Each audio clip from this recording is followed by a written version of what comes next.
Hi everyone, welcome back to my channel. My name is Brooke, this is Pages of Blessings, and today I'm bringing you my 2023 reading goals. I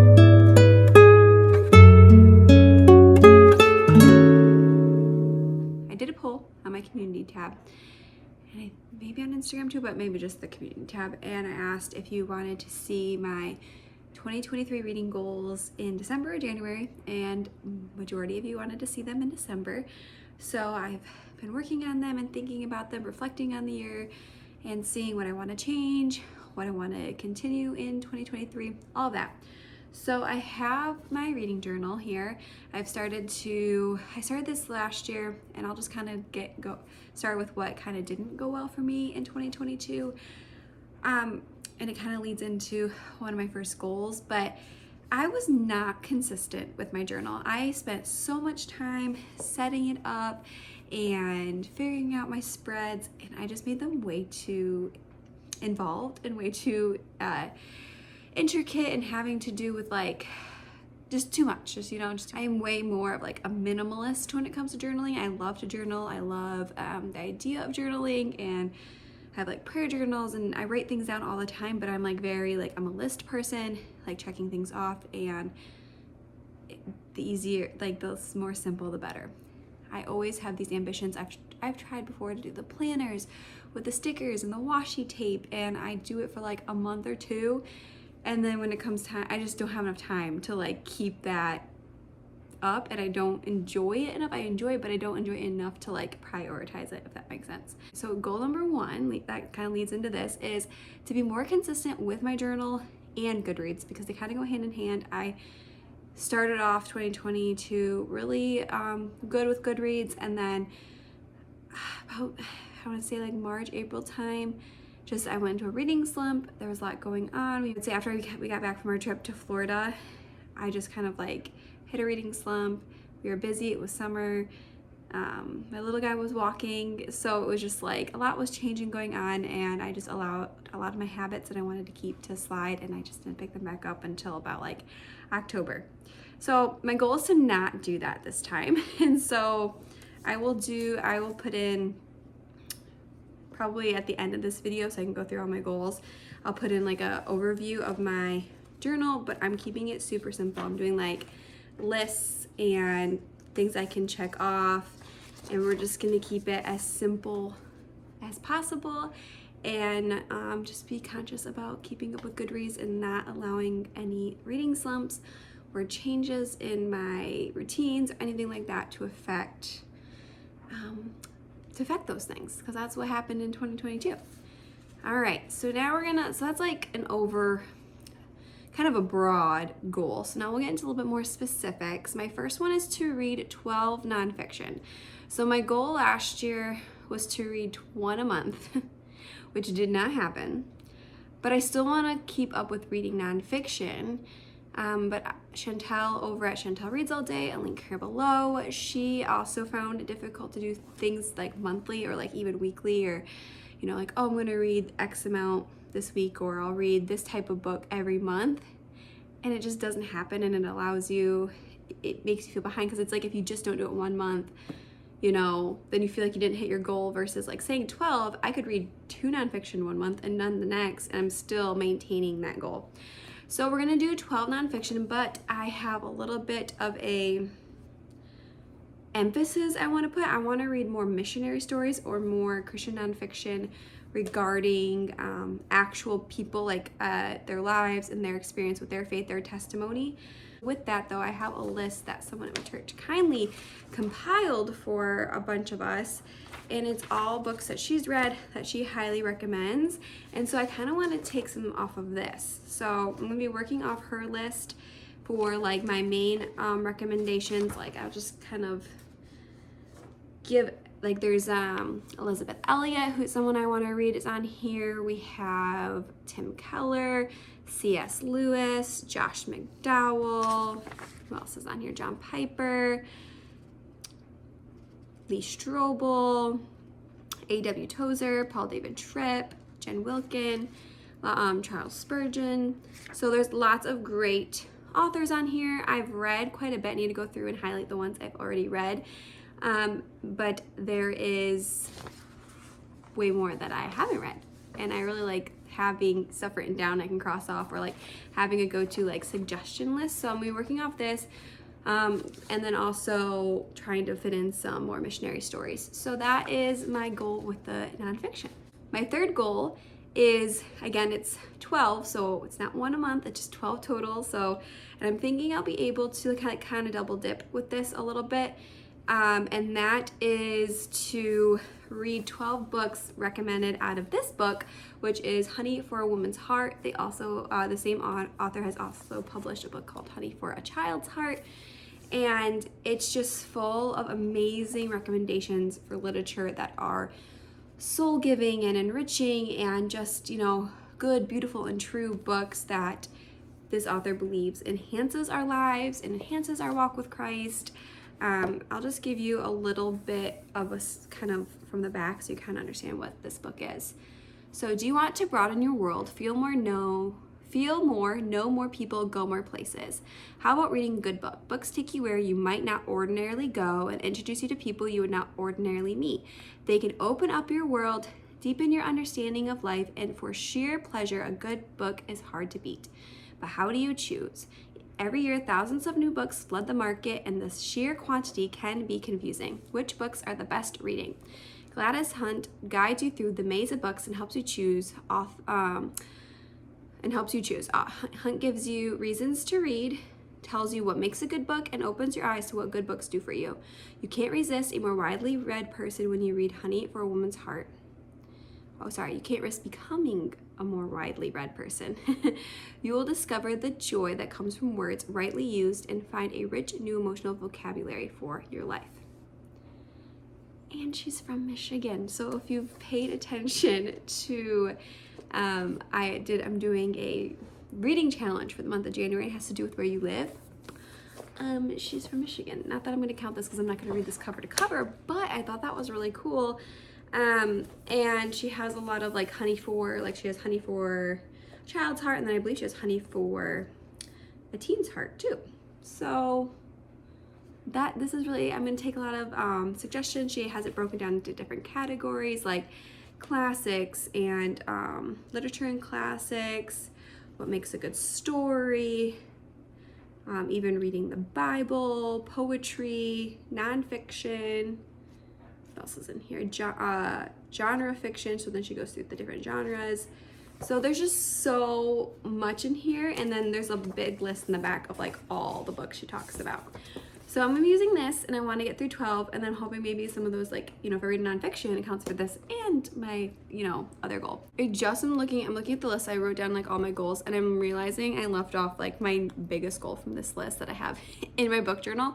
So I'm gonna just, you know, slide that in right here. Probably should have said this first, but my Goodreads goal for number of books I'm reading is going to be 50, and that was my goal last year, and then I ended up changing it to 25 only because I was not on Goodreads for like 6 months, and I didn't feel like going back and like figuring out what I needed to like add, and you have to like, I think for it to count as in your Goodreads total, you have to mark it as reading and then mark it as finished versus just saying you've read it. So that just seemed like a lot of work. So my current Goodreads count is not accurate, but I'm hoping that through first goal and like all this, I will be more, and you guys, I feel like I'm gonna be held accountable with all of you lovely people, so I can be on top of my Goodreads and watch that number go closer to 50.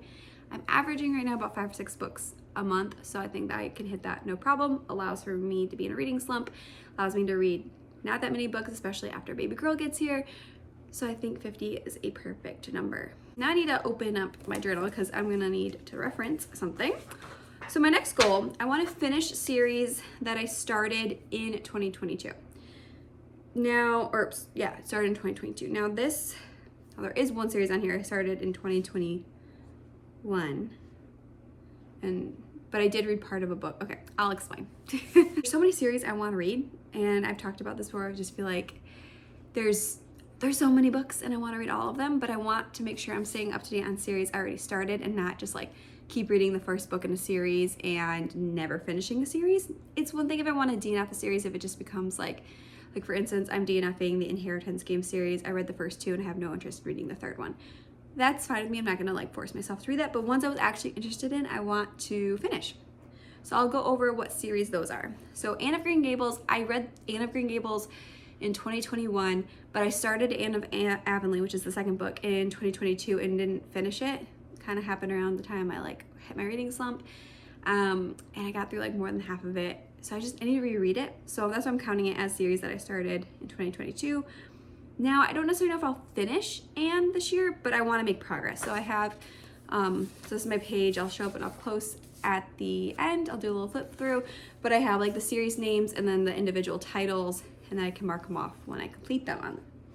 My next series I want to complete is the Lunar Chronicles. I've read Cinder and Scarlet, and so the Lunar Chronicles is a sci-fi retelling of fairy tales. And so the first one is Cinder, based on Cinderella. Scarlet is based on Red Riding Hood, but it's a continuation story. So it's not like each one is a standalone. The same characters are throughout, and you're following the same characters. I won't get into too much of what it's about because then this video will be way too long. But Lunar Chronicles, I highly recommend the series. I started Cress, which is the third one. I don't remember how far I got into it, so I might need to start that one over if I'm like having trouble remembering some things. But all I have left are Cress, Ferris, and Winter, and then I believe the last one is a novella called Stars Above. Next, I have Pelican Harbor, which is a Colleen Coble series, and I read the first one, One Little Lie. It's just a trilogy. They're pretty short books, and I just want to go ahead and finish that up because I do enjoy the characters. It follows, the first book kind of has some cult vibes and mystery. I've read the back of what the second one's about, and I'm really interested to see what happens. So I'd love to start that one soon.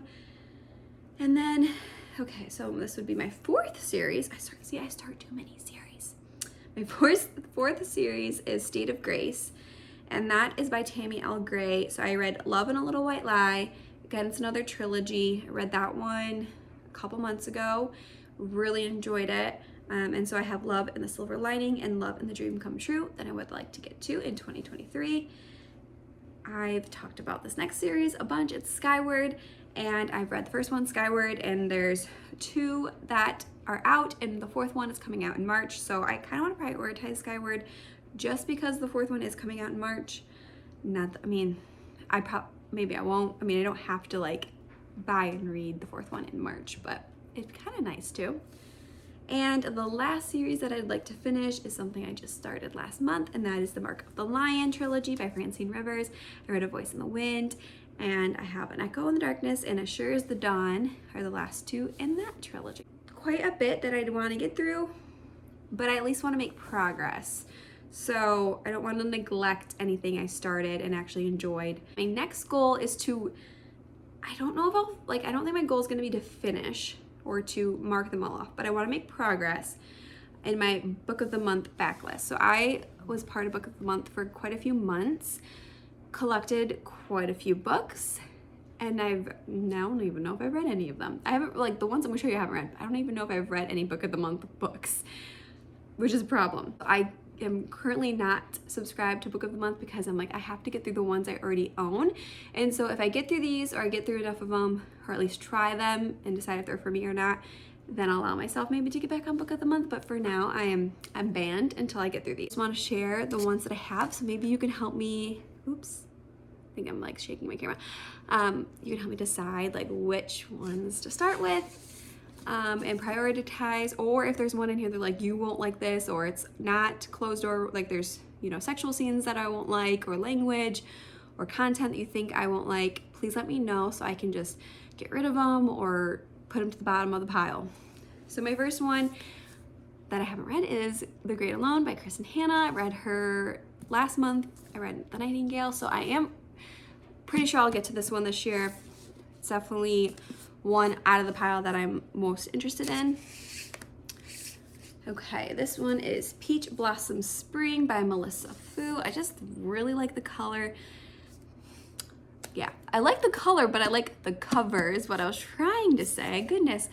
And I think I got this one just because I was looking for more of a variety. places and ethnicities and types of, you know, different stories. And so this is in China. So something I wouldn't normally pick up, but I definitely want to like broaden the books that I'm reading, especially when it comes to different ethnicities and cultures and time periods and countries and all of those things. Next one is The Family by Naomi Krupitsky. I think this follows like the mob.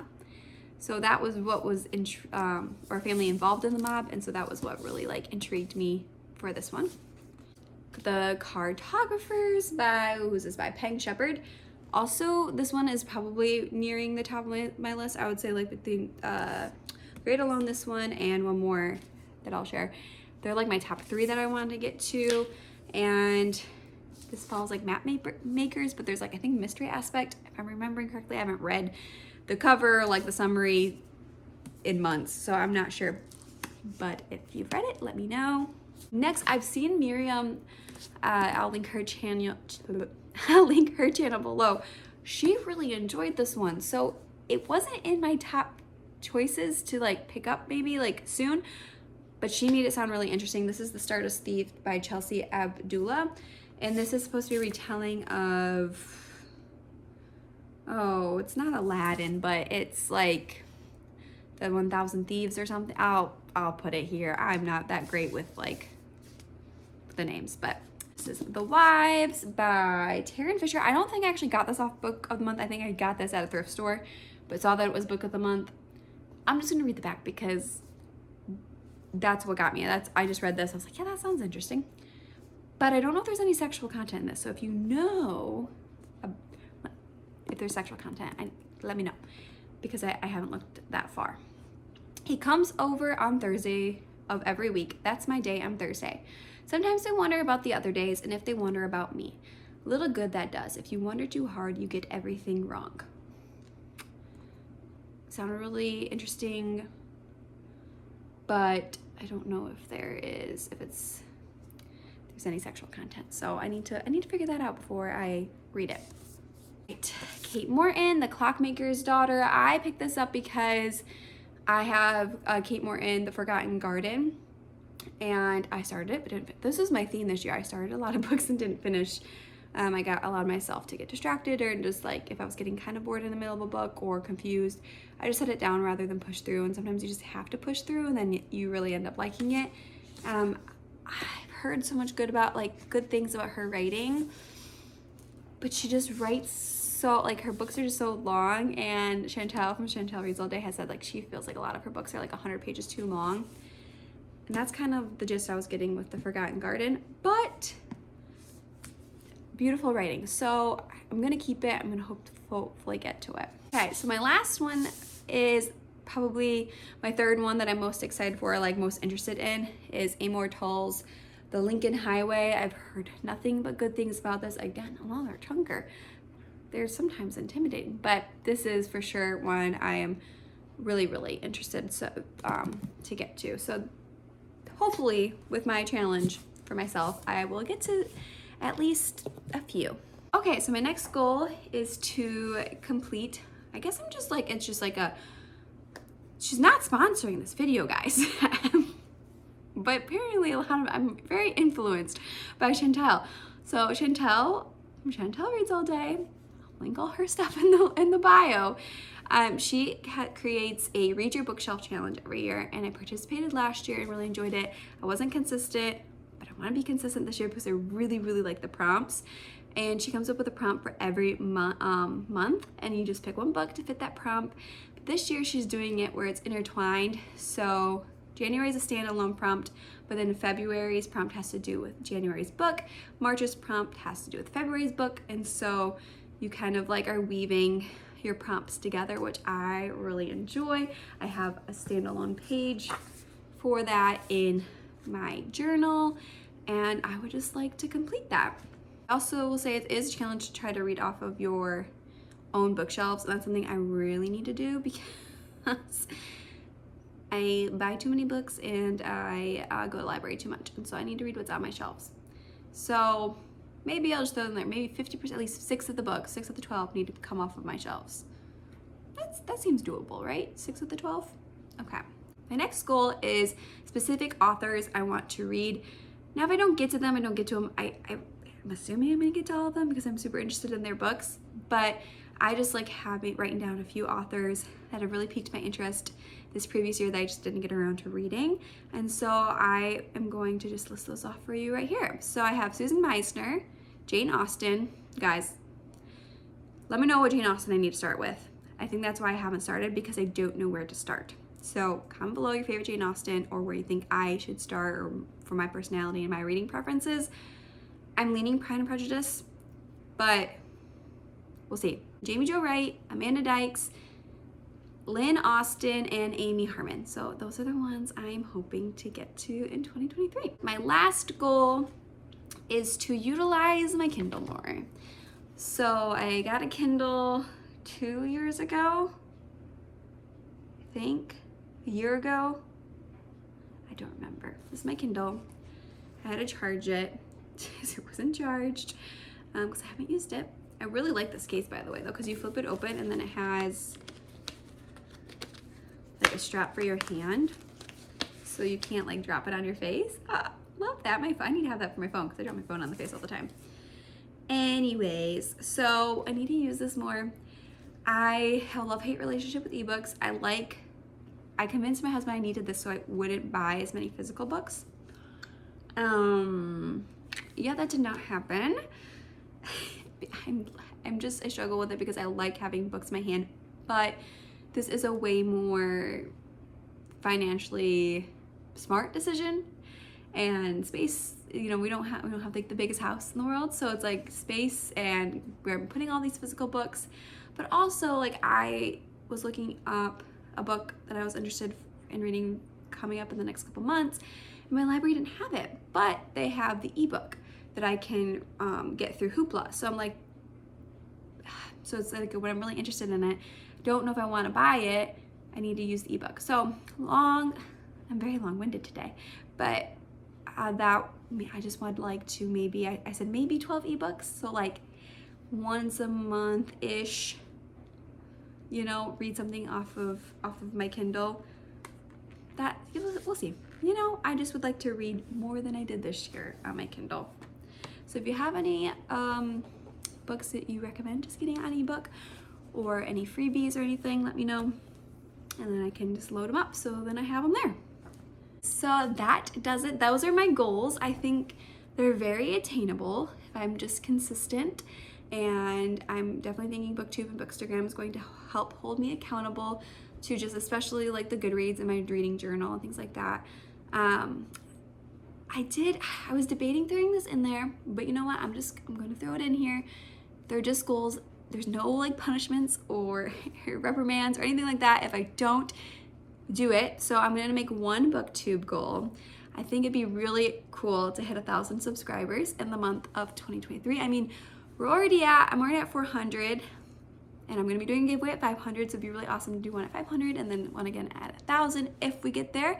I really appreciate all of your support and all your kind words, and just being able to talk to you all in the comments and get your feedback on books and recommendation. Like, it's so nice to be able to talk to people about books, because there's not a whole lot of people in my everyday life that are readers. So I just appreciate all of you so much. That was it. I will include right now. So future me will put in a overview of my journal so you guys can kind of get a look. Please don't judge it. I made a mistake on a page, but I'm trying not to be perfectionist. Let that perfectionism in me die a little bit, and it's okay if I made a mistake. We don't need to point it out. But I don't need to like redo the whole page just because I drew a line wrong. So again, it's very simple, but I think it will do me some good. All right, you guys are kind of getting a little behind the scenes of the video stuff. So here are a little book of the month videos and my Kindle, and then this basket is what's holding my little nifty phone tripod thing that I can bend 100 different ways, which is really handy. So this is my book journal. I got it last year. I was using it for 2022. I'm going to continue to use it until I use up all the pages, but I just have a little sticker on the front, and then this is like my 2023 cover page, so I just have the year. I kind of clipped together everything from 2022, so I'm not like getting lost in the book. Then I have a Louisa May Alcott quote from Little Women down there, mostly because I'm reading out Little Women right now and it kind of stood out to me. Okay, so on this side we have reading goals. So I have read 50 books there, and then 50 is right there, and then I have spots for more, and then also room to draw more boxes if I go like way over 50. Here's my read 12 nonfiction, read 12 books for a Honey for a Woman's Heart, be consistent with Goodreads and journal. So if I'm consistent with my journal and my Goodreads every month, I'm just gonna kind of mark it off. So there's 12 here, 12 here, and 12 here, but also room for more, at least in these two categories, if I go over. And then here is my book of the month backlist. So I have all the titles, and then I'm gonna write in either like the month or the date I like read them by, just so I know that they got done. Here is my series from 2022. So again, I just have the name of the series, then the individual titles, and then here I'm just marking off that I've completed them. Here is the Read Your Bookshelf Challenge, and so I have every month, and then my goal for this is to print off the picture of the cover, and then I'll glue it here, and then I'll write, because they're all connected, I'll somehow write the prompts in here, something I haven't quite figured out how, and I'll probably add some stickers and stuff, but that'll be like as I go. And then I wanted to do a reading bracket. I saw this and thought it was really interesting, and so here I'll just write my top book from every month, and then they'll go like head to head, and I'll get winners, and then I'll slowly, so like for the first 6 months, eventually like this would be like my favorite book from the first half, my favorite book from the second half, and then they'll kind of compete. So that is just something fun to do and kind of have a better system when I like do my, because it's like I try to think back on all the books I've read this year and what were my favorites and why. I don't quite like have anything like written down for it. So this would make doing a 2023 reading wrap up a lot easier to kind of see what were my favorite books each month and what ones were like my top 4, just to help me with like making videos or just sharing with you all like recommendations. All right, now this is all in pencil. I haven't done anything here. This will be for January. This is kind of what I'm thinking I will do. So I'll have the month up top, and then here I'm going to put any challenges, readathons, or buddy reads that I'm competing in, or any challenges, readathons, or buddy reads that I am participating in. Wow, my brain. And kind of just keep track here. Then I'll have my TBR, but then I also can like reference if any of them are for here. My video, oops, just bumped the camera, sorry y'all. So my video plans for BookTube, can help plan myself out there, and then a spot for any books I hauled that month, which I think maybe will help me not buy as many, maybe not, or at least just have a record of when I bought them, so I'm not letting like books sit on my shelf for months and months without looking at them, or over a year, which I guess we're all guilty of, right? And then January reads, I haven't quite decided. I want to do like my reviews and like summaries here, but I haven't quite decided on my layout. And so it will be just like probably like the title, the author, how many stars, the genre, the format I read it in, and then maybe like a little blurb about what my thoughts are. So when I'm doing my recaps each month, I have some place to go for that. And then I don't have anything past that like planned, but once I didn't want to write anything down because I don't know how many books I'll read, how much space I'll need to complete my summaries. And so once I get, let's say this was my last page for January, then here I'll do like a recap of January, and my intentions are to like write, you know, to show like the breakdown of like the types of genres I read, how many pages, how many minutes did I listen to on audio, just kind of like a summary like stats page I think would be really fun to include. So that is what my reading journal is looking like. I can link this one. I got it on Amazon. It's just a dot grid. It has a great ribbon to keep your place and to keep it closed, which is super nice. And I think this comes in, so I keep knocking the camera with my arm, comes in a couple different colors. So I'll link this for you. Thanks for watching. I'll see you next time. Bye.